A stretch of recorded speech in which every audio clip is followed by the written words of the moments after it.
Dumadagundong ngayon ang panawagan sa gobyerno matapos ibunyag ni Senator J.V. Ejercito ang umano'y malawakang pang-aabuso sa Bureau of Internal Revenue gamit ang Letter of Authority o LOA. Ayon sa Senador, dumarami ang reklamo mula sa mga negosyante, lokal man o mga dayuhan at malaking dagok daw ito sa tiwala ng international community sa Pilipinas.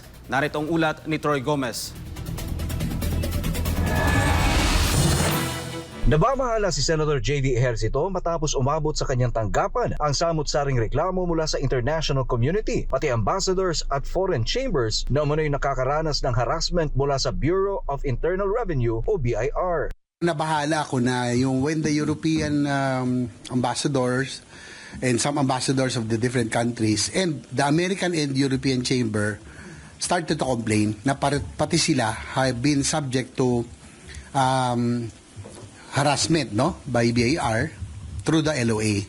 So they're weaponizing the LOA for corruption. Ang LOA ay opisyal na dokumentong nagbibigay ng kapangyarihan sa mga revenue officer na silipin ang libro at records ng isang taxpayer. Ito ang nagsisilbing panimula ng anumang BIR audit. Marami rin daw lokal na negosyante ang nagrereklamo kay cleared na ang kanilang fiscal years. Binubuksan muli umano ang kaso gamit ang LOA.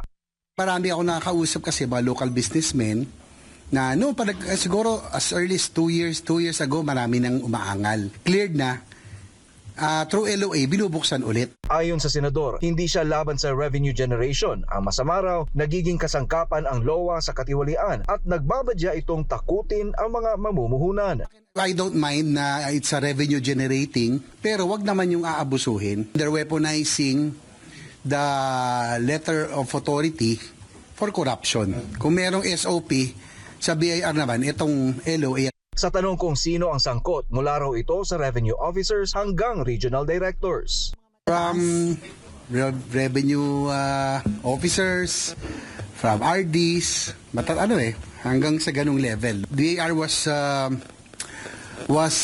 projecting to raise about 6 billion. Ang na-raise sila was about 2 to 3 billion lang. Kasi yung 70% na nakukolekta, hindi pinapasok. 30% lamang na ang pinapasok. Pinalala pa ito ng kapansin-pansing lifestyle at pagiging garapal umano ng ilang opisyal.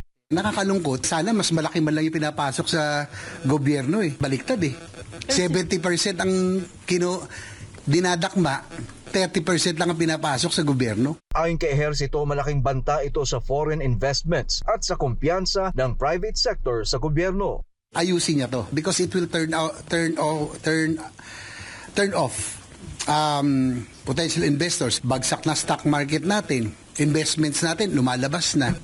Tapos maririnig pa yung mga ganitong modus ng ating Bureau of Internal Revenue. Sa kanya namang personal na kwento, mismong kaibigan niyang motovlogger at motorcycle tourism advocate na si Jet Li ay nabiktima rin.